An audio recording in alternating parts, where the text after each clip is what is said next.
So this is Mount Stuart. We're in the heart of Cardiff Bay, right opposite Techniquest. Betty Campbell was our first head teacher. She was the first black head teacher in Wales, and to date is the only black head teacher in Wales.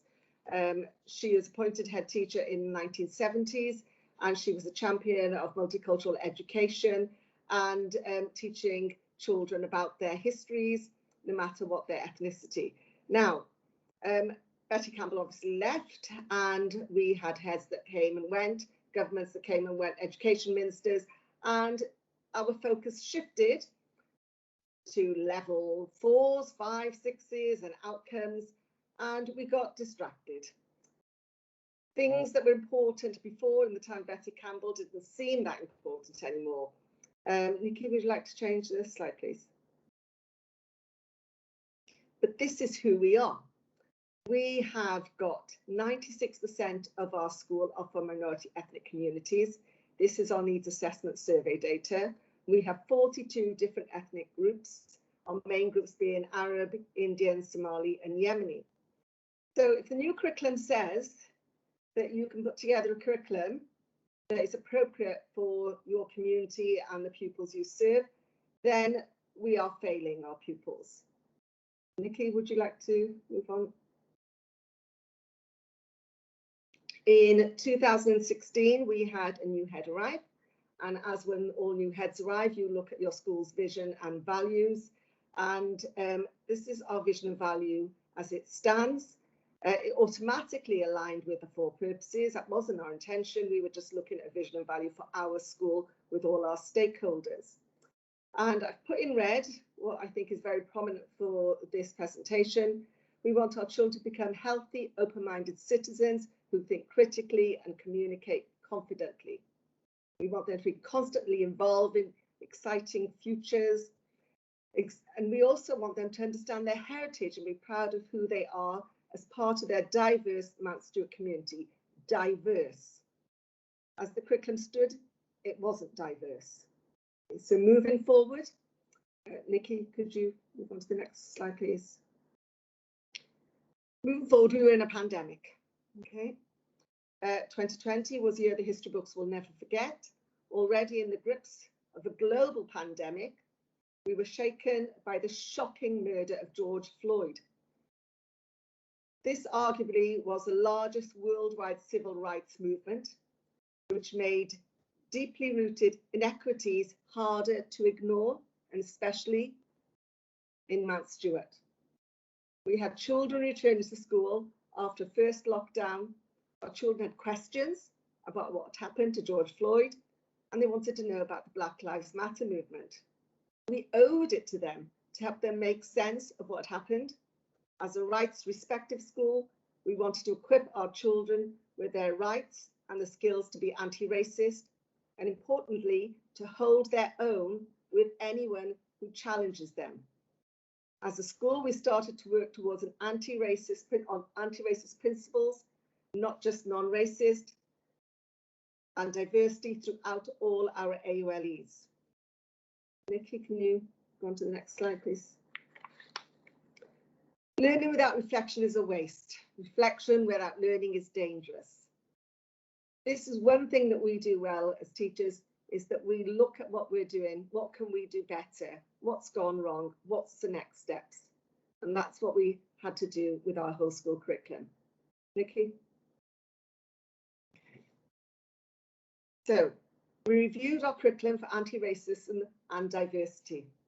We invested heavily in books that represented our children's ethnicities and reflected in the characters and the authors. Quality literature is the basis for our curriculum planning, linked to whole school topics. We firmly believe you cannot be what you cannot see. We choose books that reflect Black and global community cultures and history, with coverage throughout the year, not just Black History Month. Ours is 360. Diversity and representation across the curriculum is about making sure our children see themselves reflected in the curriculum all year round. For example, Black Tudors and Victorians, Black, Asian, minority ethnic soldiers in world wars. or talking about the Arabic origins of algebra in maths. We looked at how topics were taught through a Western perspective and started to decolonize the curriculum. It's not about changing what you teach, but about how you teach it. It's about being more accurate and more inclusive. It's not about forcing one set of opinions or beliefs on learners. It's about telling them both sides of the story. I know Nikki was talking about showing images of soldiers in both the wars from minority ethnic backgrounds. We looked at Walter Tull, a British soldier who became an officer but wasn't allowed to become an officer because he was black, and there was a law at the time that black men could not be officers. But he was such a role model, admired by his colleagues, that they broke the law for him to become an officer. And obviously, football, it will just grab the attention of the children that we teach. So there is history out there that children need to relate to, that they can relate to, and it's just a matter of us finding it. When teaching anti-racism within our curriculum, past and present, we teach through a British context. Although it's still important to teach about the civil rights movement, and yes, we do Rosa Parks like most schools, we make sure we include struggles in Britain for equal rights too, such as the Bristol bus boycotts in 1963, the Windrush generation, the origins of Notting Hill and Butetown Carnival, and the fight for justice for Stephen Lawrence's murder. Now, we also use appropriate books to challenge racism explicitly. When we started to look at our curriculum and we wanted to do a book-based curriculum, there was less than 3% of books out there with their main characters. Within the last 18 months, lots more books are available. There are websites that you can get into in this country where you can choose books for all of your AOLEs. I don't know if you know of Topic Books website, some great books on that website. Okay.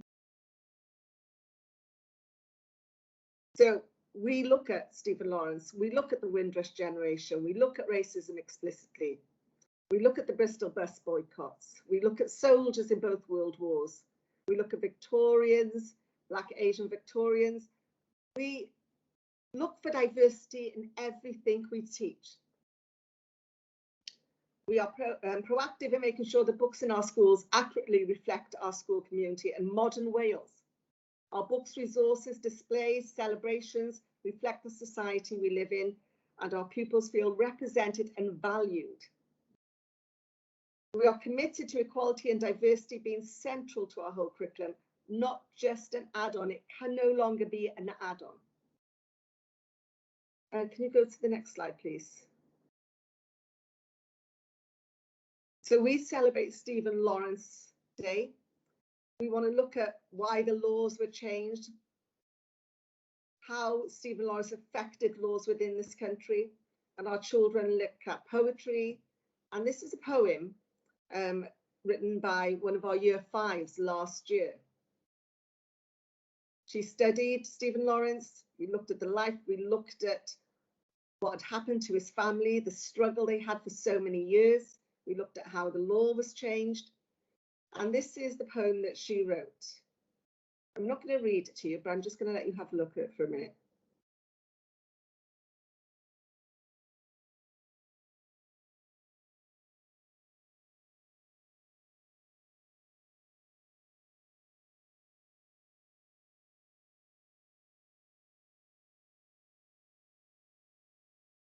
I think the lines, I cannot say what is done and dusted, I can't lie, because people like Stephen continue to die.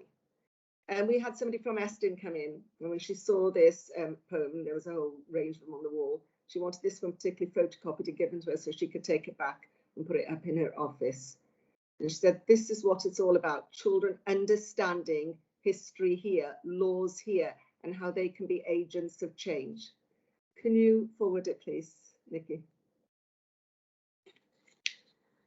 These are our year 5 children being agents of change, taking part in their Black Lives Matter protest outside the Senate last year.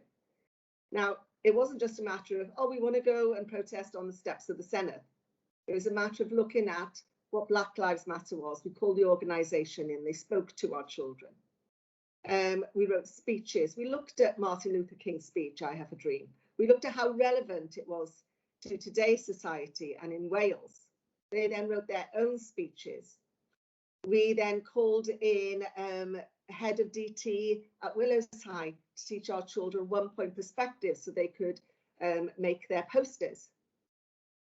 We then went to the Senate steps and they read their their speeches, and they did a chant, and they took the knee in front of Vaughan Gethin and Gaynor Legal, a community activist who's been working with Welsh Government.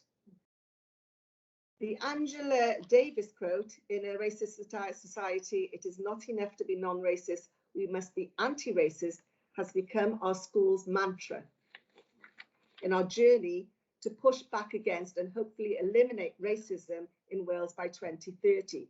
Our children are aware of the Welsh Government action plan that we will be anti-racist by 2030, and through being a diverse school, knowing about our rights, we are helping children within our school aim for this goal, and when they move away from us and go to high school and go to their careers, that they have this in mind the whole time, that they can be agents of change and they need to be anti-racist themselves and support other children in that journey and other people in that journey. Okay. Can you move on to the next slide, please? Now, a lot of people, a lot of staff thought that, you know, it's okay, we don't see colour, we're fine. No, absolutely not. It's easy to think that the best way to promote racial equality is to pretend that you don't see race. Saying something the same as, we don't think or talk about people's skin colour, we treat everybody the same. But race is an important part of people's identity and their history. It can't be ignored anymore. However, not seeing colour is problematic to diversity and inclusion. Anyone who is able to see can discern and recognise one skin colour from the next. How can you possibly fix something that you don't believe you actually see? In order to have diversity within our schools, we need to recognise people are diverse and that their histories and their perspectives need to be seen. To move on to the next one, please. By saying that you're colourblind, you're saying you don't see them, you don't hear them, and you don't understand them. These are the citizens of Wales that we have in our care, that we are teaching, and we need to recognise them all. Instead, in our school, we have a whole school Cynefin topic. Children research the heritage and history of the school community. We have a launch day, and children staff come dressed in their cultural clothes, and these are photos from that day. Humanities and expressive arts AOLEs are the drives of the topic, with each class investigating a period of local history from the Industrial Revolution to current day. Children investigate how and why people of different cultures settled in Cardiff Bay during each of these periods. The topic allows children to recognise and celebrate their own heritage and the multi-ethnic heritage of their community within Wales. Children have an increased awareness of the positive contributions of their families and community, how they have made, what they have made to the local and Welsh history, the communities that they have made, the contributions that they have made. The topic provides children with opportunity to celebrate how the blend of different cultures within the community, including Welsh culture, contributes to a sense of belonging and Welshness. Now, this year we've just finished our Cynefin topic, and my year fives were looking at the mining community and how we shipped out coal and sailors came in from all over the world. And we looked at black coal miners, and we looked at one particular gentleman who was very proud, he died during COVID, but he was very proud that he was able to contribute to the rescue efforts at Aberfan. My children then wanted to know what Aberfan was, and then they led that part of our topic, and they researched Aberfan and the tragedy that happened there. And they asked if they could visit Aberfan because the children of Aberfan should never be forgotten. And we visited there about a week and a half ago, and we met the last surviving child that was pulled out. He is now a High Sheriff of Mid Glamorgan. He met them at the cemetery. He showed them the graves of his peers, his best friend. He showed them the water fountain that was built from the money from South Africa. He showed them a garden that was built for people to go and reflect in, that was built from the money that came from Italy. He showed them a cross with all the people's names on that had passed, and they laid flowers there. He then went down to the memorial gardens with the children and showed them how the different patches of grass there represented the different classes, because the memorial gardens are built on the old site of the school. He then stood next to a tree on a patch of grass and said, this was my class, and this tree was where my desk was, and my children laid flowers. And when they came back, they talked about how this gentleman is getting quite old now, Mrs. Aziz, and he won't be around soon. So we want to do PowerPoint presentations for children coming through Mount Stuart, so they know that we went, and we can teach them about what happened at Aberfan. Now that was relevant to them. It was children. It was a tragedy that happened. It's in Wales. It's Welsh gold, coal. It's about Butetown, about the ships going out with coal and sailors coming in and settling in Butetown. So you need to make the links with Wales, with your local community, with Wales, across Wales, and then look out. Okay. Eston then came in, and they were look for case studies for the reports about teaching of Welsh and BAME history. And obviously we were cited as a school within there, as a case study within their review, as showing good practice, recommended standards and leadership. Could you move on, please? Also, we were contacted by Llanwern High School. They were having problems with racism, and they had very little diversity within the school, but they wanted to have diversity through all their AOLEs. They were very proactive. They had a whole inset day. They asked us if we would come in and talk. They had Gwent Educational Minority Ethnic Service, GEM. They had people coming in talking about Cynefin. Nikki went in, people talking about the global perspectives and talking about diversity throughout the year. James Kent spoke. Mark Seymour for refugee and asylum seekers came in. Could you go on to the next slide, please? And I was talking to secondaries. Now, I know secondaries teach in silos, but I was telling them, because we're a pioneer school as well, and I was a pioneer for the Maths and Numeracy AOLE. And I talked about how we used books, and we have diverse books, and books revolving around maths can spark curiosity and increase maths engagement. And we at Mount Stuart have a maths topic, and we will be using these books, okay? But he was a secondary teacher. Could you go to the next slide, please? So I showed him you can still have diversity in maths. And I showed him these PowerPoints, these posters, sorry, a series of posters showing key mathematicians who have inspired us and can positively impact the way we live today because of the work that they did. We have Katherine Johnson. We have the first African-American woman who worked at NASA. We have Al Khwarizmi, who wrote the first book about algebra. All these people could be put up within their maths department, and depending on the topic that they are teaching, they can refer to them. Do you want to go to the next slide, please? Welsh mathematicians, don't forget your Welsh history. They actually didn't know about Robert Record, who was the first one to use the equal sign. Obviously, William Jones is more well known with the pi symbol. But our teachers don't know this. We need to research our history. Now, we're moving forward. We're going to be obviously doing more work with diversity within our school. I've missed a really important slide out, Nikki. It's right at the beginning. Are we able to go to that? I can end on that. It's right at the beginning. Keep going.